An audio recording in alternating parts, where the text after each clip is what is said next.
Hey everybody, welcome back. Brad Myers here again, 20-year home inspector turned real estate agent with Howard Hanna Real Estate Services right here in Fulton County, Ohio. So I have some very exciting news. Today is going to be the first in a series of webinars for first-time home buyers and sellers. Now in this series, I'm going to be joined by two very influential people in the real estate industry, Kim Dietrich and Heather Sapp. Together, they have nearly 30 years of experience in the real estate and mortgage industries. Kim is a seasoned real estate professional with a career spanning almost 20 years, and she has helped hundreds of buyers in their journey to find a home. But now Kim's in charge of overseeing operations of several real estate facilities in the area, and she brings a wealth of knowledge when it comes to real estate law. Heather is a finance expert with over 10 years of experience, bringing a wealth of knowledge to the mortgage industry. Passionate about staying abreast of the ever-changing landscape of loan programs, Heather is dedicated to helping her buyers navigate through the complex world of mortgages. Now, throughout this series, we're going to be covering topics such as what does a good credit score look like and how do you change it if it's not really where you want it to be. Budgeting your finances and finding how much home you can comfortably afford, and then discovering some of the hidden costs with buying a home are just some of the topics that are going to be covered. Now, each one of these webinars are going to be about 15 minutes long with a new topic every week. So if you're just starting out or if you've already got plans in motion to find your next home, I think you're going to find this to be a very valuable resource. So let's get started. Welcome aboard, ladies. Kim, let's start with you. Give us a little bit of background on where you started. Hi, I'm Kim Dietrich. I'm currently the manager of Napoleon, Defiance, and Wauseon Howard Hanna offices, but I started quite a while ago managing a small family-owned realty company, got my license, and just, this is the only thing I can say is I wish I had done it a whole lot sooner. So. Yeah, right. Yeah, me too. Okay, Heather, let's, what do you have to say? I'm Heather Sapp. I have been in the business a little over 10 years. I've been at Howard Hanna for just about a year and a half now. And VA loans really they're my bread and butter. I'm a military brat, so I want to help all of our veterans out. I feel like that's the least that we can do. That's good to know. I guess I didn't realize that you specialize in VA loans, so that's good to know. But so what I would like to talk about today is what a good credit score looks like and how to fix it if it's not exactly exactly where you want it to be. I know when I was younger years ago, I thought that it took 4 or 5 years to fix your credit score once you've screwed it up. But after becoming a real estate agent and being in the market, I realized that that's not the case. Yep, that's true. I would say the two biggest culprits or the things that will take you the longest to fix is going to be a bankruptcy or a foreclosure. Once you get foreclosed on, how long does it take to recuperate from that? So there are some differences depending on if it was just a foreclosure or if you had a bankruptcy and then you included your foreclosure in it, then there are different rules that apply based off of how it was filed, how it was done. And when the foreclosure is filed, every borrower has 6 months to try to redeem that property. So it's going to go by the date that it is officially done, not when it was filed, not your 6 month prior to date. It's when everything is finally done. That is the official date that they're going to use. And then from that point on, when is a good time to start looking for a house, after that point? I would say that, obviously you're going to want to be working on your credit, but FHA, VA, and USDA allow you to buy after 2 years. Conventional is 7. Okay. Unless you have a deed in lieu, then it's 4. Can you explain what a deed in lieu is? It's basically when you hand the deed over, correct? Yes, when you sign right over your deed to the bank. and they don't have to go through all the steps of the foreclosure. Correct. And that's not quite as bad of a hit as a full-on Correct. foreclosure, Because correct? basically it's a way to avoid having a foreclosure, but Gotcha. Fannie and Freddie still penalize you for that. So instead of having to wait 7 years, you only have to wait 4. So, Kim, I know you're in management now, but did you deal with a lot of issues with foreclosures with your buyers? I'm going to show my age a little bit. I was in the market back in 2008, 2009 when things got ugly for a while, and there were a lot of foreclosures. There were a lot of people that just could not afford their homes. They were upside down. And when I say upside down, they owed more than it was worth anymore, or pretty darn close. So that, we had quite a few foreclosures in our area. So yeah, I did. And, it was a good time if you were a buyer. It was a tough time if you were a seller. So, the thing you need to be aware of if you're a buyer and you're looking at those foreclosures is what kind of shape's the house in, because at that point, the water's off, the electric's off. These are bank-owned properties. Basically, they've winterized them, and if you want to buy them, buyer beware. So, they're not always easy, but yeah, there were a lot of them, and I pray we don't have that again. Yeah. That I don't want to get off on a tangent here, Right. but a lot of people ask me, are we heading into another dive like we've seen in 08? And my answer is always no. There's so much equity out there. There's so much equity out there.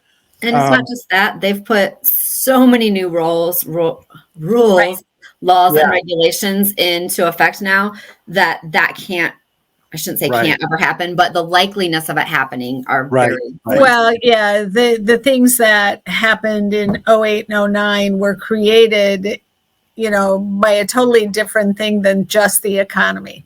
right. Yeah. So, people were literally buying houses that they couldn't afford, the McMansions that we all hear about, and paying interest only. When you're not putting any equity into a home, that's when you get in trouble. And you can't do that anymore. Right. So there's a lot of things that have been put in place to help with that. Doesn't mean, people don't get in trouble, but it's not, I don't see it being the same. Yeah, I agree. Yeah, they were lending 125% of the value of the home. I mean, so Heather, what is a good starting point? What does Howard Hanna require as a basis on the credit scores? So our government loans start at a 620. Our conventional start at a 640. Let me double check that because I'm pretty sure that they're 640. And if you would like to use any of our down payment assistance programs like OFA, they are 650. And what are government assisted loans? What your FHAs, your VAs? So our government program is FHA, USDA, Rural Development, and VA. I think a lot of sellers are scared of the FHA, the VA, and the USDA because of all the hoops you have to jump through. But I don't think there's as many hoops as there once was.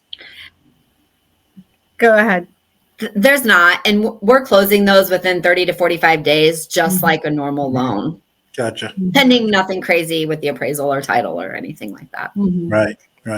Okay. What was you going to say, Kim? I was just going to say a good realtor is a little more prepared for that as well, making sure that the seller, is aware of what it's going to take, what the house needs, prepping some of those things ahead of time. It's not near as scary as everybody thinks it is, and it's not. Yeah. They go a whole lot smoother than you think they do. I did a video on this topic here a couple months ago. When you list your house conventional, you're limiting half the market, because there's so many people that want to go, even if they're pre-approved for a conventional, they want to take the advantages of the VA loan, for example. Absolutely. Yeah. Yeah. So the best thing to do when you list a house, unless it's a complete wreck, get it lined up to where it can be listed as, conventional, VA, FHA, and USDA. Sure. Open that up to the largest pool of buyers you can. So I guess, for someone that wants to work on their credit score, what are some of the things that they need to do? Obviously, they need to know where their credit score is. So how do they find that out? So most of my leads that I have come from you guys, from my realtors, because when somebody calls you, what's the very first question you ask them? Are you pre-approved? Are you pre-approved? Absolutely. So when they get to me, I take a full application and then I pull credit. And then I go off of all the information that I have and decide, like, what are their next steps to home ownership? Do they have credit that they need to be repaired? Do they have no credit? There's people out there that don't have anything on their credit report. And a zero credit score means that they do not have any established credit and they have no collections. That is a true no credit score. And there are loan programs that accommodate for them. They have to have what's called alternative credit. So let's say they've rented for 2 years. I can use that. If they have any utilities that have been in their name that they've paid on time for the past 12 months, those can be used as proof that they have established credit, just in the alternative form. Okay. So yeah, I'm going to look and see where the credit's at. If it is a credit repair, I'm going to run some simulators and see what the fastest way is to correct that, to get them ready to buy a house. If they're already pre-approved, the credit's good. Next thing I'm going to look at is their debt to income. So what do they bring in and what is going out? Because every loan program has a percentage that you have to stay within that tells them what they can afford for a home. All right. So speaking about DTI, your debt to income, what does a good debt to income ratio look like with FHA, VA, USDA, and conventional? So every loan program has their own debt to income that you are required to stay within. So for instance, USDA's is 41% on your back end, which is your monthly income times 41% minus your debts. That tells me what you could spend or what you have left after your debts have all been paid to spend on a house. And by debts, I mean what is reported on your credit report. So you're not talking about what I owe Uncle Bob or? Nope. Well, it doesn't even include groceries and utility bills, correct? Correct. And that's why they do a percentage, because I have to make sure that after the loan closes, you still can afford to eat and you still can afford to have electricity and gas to keep your house warm so that your pipes don't freeze, those kind of things. FHA's back end ratio is 43%. VA is 41, and then conventional is 45. Now, each of those loan programs have exceptions that you can push that back end ratio if they meet all of the requirements. So let's say my ratio is a little bit too high. I'm in the 50%, say, and I need to pay off some debt, some credit cards. Once I have those paid off, how long does it take for that to reflect on my credit score? So the credit reports update every 30 days. Okay. So if you have something that is due and you need to get it paid off, you're going to want to make sure that it gets paid off before it's going to report again. So if your due date is on the 7th, when you pay that, that's what they're going to record. Now, if you are in the process of already purchasing a home and we need to pay off a credit card, I have the ability to do what's called a rapid rescore, which once you pay that off, you can send me proof that it's paid off and I can send it to the credit bureau and ask them to update it. But if we're just shopping, then yes, we're going to go through the whole entire process of getting that paid down.